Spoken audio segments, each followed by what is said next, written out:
Caitlin Clark reminded everybody who she is in the Fever win over the Wings in what was a blowout victory. One where Clark didn't even shoot the ball well again, but she completely dominated the game and shows the difference between her and everyone else through her playmaking. And in less time than you can say playoff contention, the Indiana Fever have transformed from the league's most intriguing storyline to basketball's favorite punchline. And at the heart of this storm of change is none other than our favorite corn-fed superstar, Caitlin Clark, who, after months of being treated as the team's uncomfortable +1, has now been let loose like a basketball kraken. Caitlin Clark said, folks, forget what she's talking about. Today, I'm going to run the show. Today, I'm going to control the pace. Today, I'm going to dictate how this team plays basketball, and in the first half, we saw exactly that. Natasha Howard running the floor. Yeah, you heard that correct. Natasha Howard running the floor. Yeah, I shit you. Folks, fans have a voice. Sometimes when the noise gets too loud and they're tired of hearing from it, they say, let's just buy in a little bit. Let's let Caitlin Clark be Caitlin Clark. Let's not pull the reins back too much. And in that first half, we saw exactly that. Shall we go back to only a few weeks ago? After someone brought up politics, the atmosphere in the Fever locker room was greater than that of a family Thanksgiving feast. During a power outage, the atmosphere felt colder than Antarctica. The chemistry was so poor that it would have failed the science course in high school. However, they are now operating like a well-oiled machine. If NASA engineers with a side business and basketball prowess created that machine then. That's what we're talking about when we are referring to Caitlin Clark running the show. Caitlin Clark running the offense, being the innovator of offense, the distributor of offense for the Indiana Fever. This is exactly what we mean right here. This game was an absolute blowout. Dallas Wings didn't know what hit them. Everybody ate. The moment Dana Bonner packed her bags and brought her me first mindset with her was a turning point. After strutting into that locker room like she was the Coachella headliner, Bonner found out she was actually scheduled for an open mic night at a coffee cafe that was desolate. She attempted to be the focal point of a jigsaw with Caitlin Clark's name already inscribed in the center. It was similar to seeing someone attempt to use a selfie in place of the Mona Lisa and hoping the Louvre would accept it.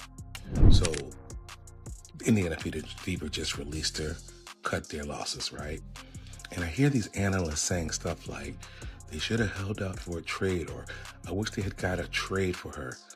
She was literally untradeable, right? Like, what team would give up any of their core players for a player that's past their twilight? They picked up R.A. McDonald, or re-signed R.A. McDonald, who we all saw was a spark plug just a couple weeks ago. She's an upgrade compared to DeWanna Bonner. Bonner's exit involved more than just a shift in people. An exorcism took place. You could almost hear the collective sigh of relief as soon as she unpacked her locker. It was so loud that it appeared as an unexpected breeze on weather radars. Because we've seen a huge change. We've seen a huge change from the Indiana Fever over the last 6 quarters. And especially in the fourth quarter, in the Dallas Wings game. And there were 2 players in particular that I have said that their style of play, regardless of how they're playing, is not going to work long term. And those 2 players had unbelievable games yet. Subscribe if you're enjoying it. The Fever lost dead weight that was tying them to the bottom of the standings in addition to losing a player. It was like taking out a splinter that has been there for months, addition by subtraction. All of a sudden, the group was able to breathe normally again without being surrounded by the oppressive vapors of entitlement and ego. What followed? The skies became clear. The birds began to sing. The Indiana Fever also recalled that they were let to play basketball as they pleased. The team's energy changed more quickly than a TikTok trend when Bonner's negative gravitational pull was absent. During games, players who appeared to be attending a funeral started giving high fives, chest bumps, and playing with a delight that reminds spectators of why they initially fell in love with basketball. This team is like a sorority group. I'm not joking. They are so closely bonded, like the energy that all of them have with each other. There is not like where you see and someone looks a little disconnected. This is literally the most tight-knit team. I'm telling you, and I actually think all the discourse or the people trying to create discourse offline or outside the locker room only makes them tighter. And throughout the training session, I saw multiple times where they were like laughing and mucking around and just completely like high-fiving and actually speaking of... Here comes Sophie Cunningham, the basketball equivalent of a triple espresso shot for humans. Cunningham seized the squad by their collective jerseys and essentially yelled, "We're not done yet," in their faces while everyone else was occupied with penning eulogies for the Fever season.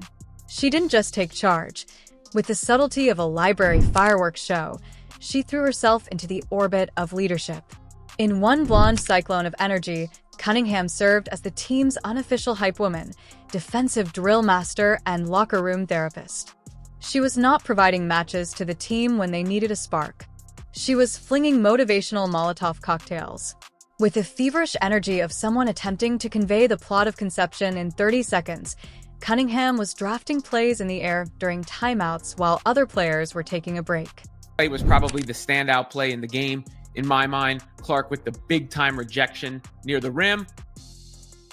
And then the get-ahead pass to Sophie Cunningham, touchdown.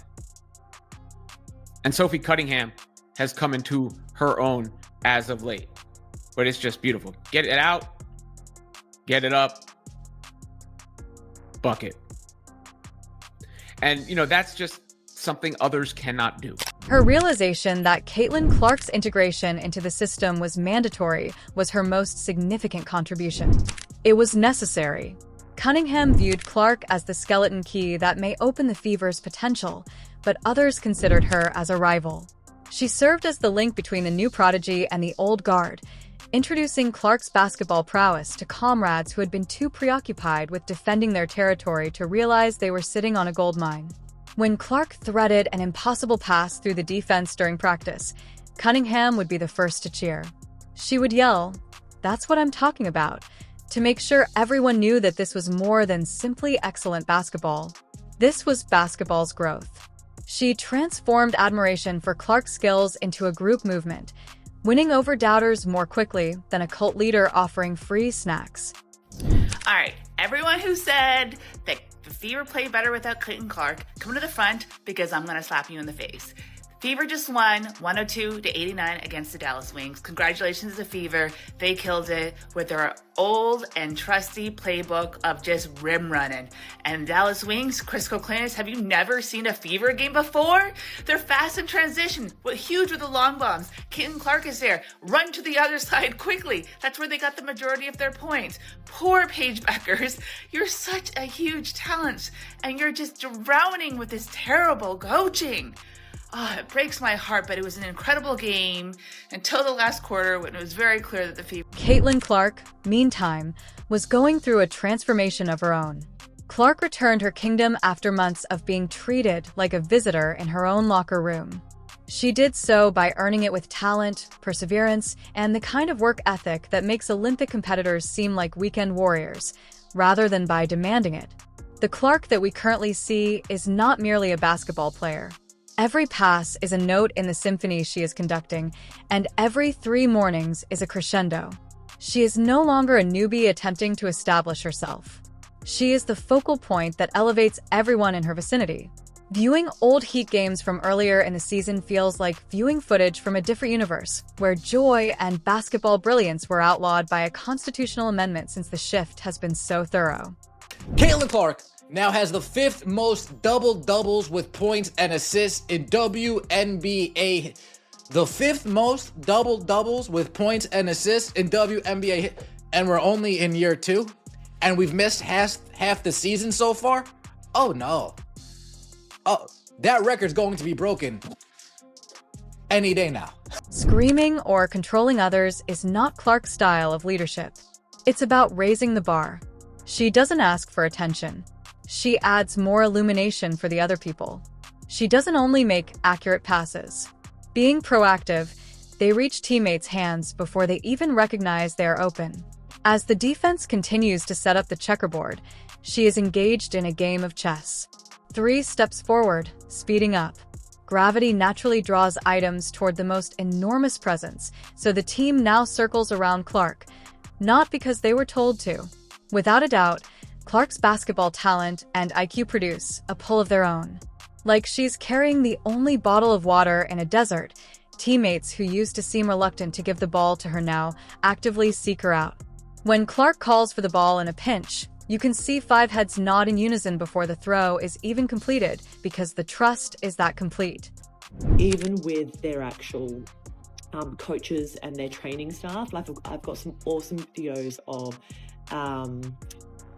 Keith training, like KK training Dantas, and you will see that they're laughing and they're having a good time. And I just think that is like the energy that you want, right? You want to create a locker room where it feels like family and you have each other's back no matter what, and noise gets loud and noise gets disruptive, but as long as you can stay together closely knit, then you can drown that out. I genuinely... It's not just a team going hot at the perfect moment that we're seeing.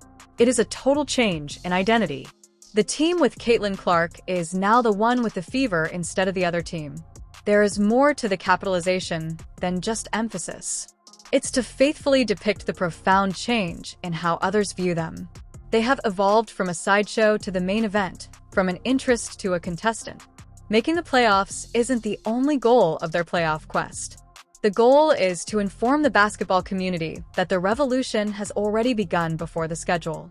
The Fever determined that waiting is overrated and that the future is now, even if analysts were projecting that they will be in contention in a few years. Yes, the shooting's not there yet, but that will come. But being a playmaker is more than just scoring the ball, and dropping 13 dimes and getting 5 steals is amazing work. I mean, look at this dime, full court pass. This is incredibly hard. If you haven't ever played basketball, this pass to Cunningham is so hard. And she was doing this all game. Here's another one in the 4th quarter to Kelsey Mitchell for an easy layup. With CC back in the lineup, this Fever team is starting to click, and they are becoming a force. They have 2 key games before the All-Star game, and I think if they can win both of those, this team's going to be right in there for the second half of this. The urgency of those who have just learned that their Netflix free trial expires tomorrow and still have 3 seasons to binge watch is being exploited. A portion of the story is revealed by the numbers. They see better defensive rotations, higher assists, lower turnovers, and higher shooting percentages, but they failed to see the intangible change. The Fever now play with an unquantifiable swagger. They enter arenas as though the mortgage has been paid off, and they own the structure. The element of intimidation has changed. Once viewed as simple victories, opponents now approach the Fever games with the apprehension of someone disarming a bomb. The best aspect is that everyone is helping. The Indiana Fever is not the backup band for the Caitlin Clark performance. Everybody gets their turn in the spotlight in this ensemble group. With the efficiency of a German-trained schedule, Kelsey Mitchell is scoring goals. Nalissa Smith is bouncing back as if her family was personally offended by the ball. The rim is being guarded by Aaliyah Boston as though it were state secrets. And with the easy assurance of someone who has no idea what pressure feels like, Lexi Hull is hitting threes. Clark, after the game, was talking about how so many different players were in double figures. I mean, Kelsey Mitchell, another awesome game. 8 of 12 from the floor, 20 points. Natasha Howard, 18 points, 8 of 9 from the floor. I was critical of Natasha Howard in the last game. Got to give it up when it's due. If she can come into her own with Clark on the floor, that's a whole different ball game. Aaliyah Boston, 17 points. Clark was the 4th leading scorer with 14 points. Sophie Cunningham had 13 points off the bench. 102 points scored for the Fever. Let's be honest. Concerned friends would have checked on you a few weeks ago if you had said Fever and championship in the same sentence. The murmurs have begun now. Could this group of outcasts and castoffs, led by a rookie sensation, truly contend for the championship? Will Caitlin Clark's first victory come with the timeliness of an overachiever who arrives at a job interview an hour early? The probabilities remain high. There are still many challenges. But in Indianapolis, something extraordinary is taking place. Something that goes beyond logical forecasting and statistical analysis. The Fever are tampering with house money and card counters trust. They are the basketball equivalent of the line, "This is so crazy, it just might work," that appears in every heist film. And in the middle of it all is Caitlin Clark, sporting that Midwestern grin that somehow combines fear and humility. She is transforming the course of an entire league, not just a team. While Clark is busy installing more lighting for everyone, some players are still fighting over who should be in the spotlight. All right, guys, this game got real crazy. But let me tell you, 64 points by the Fever, and it's all because of that lady right there walking off the court, Caitlin Clark.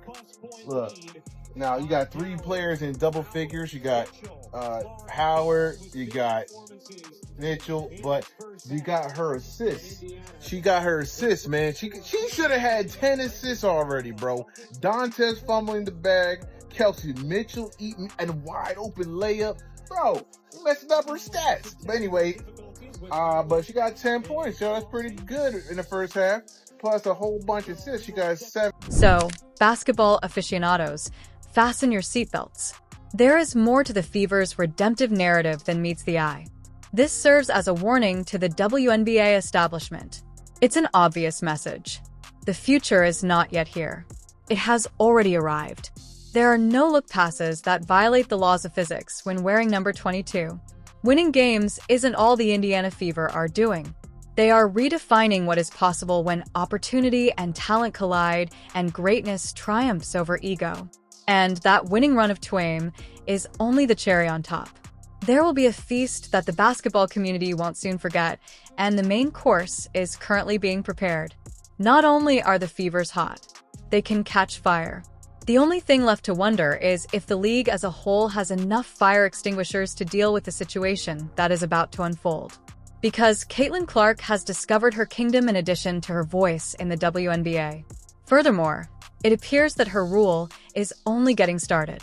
I hope the rest of the league gets ready in honor of the Queen. The Fever has subsided, and more than just a basketball squad is coming out of the other side.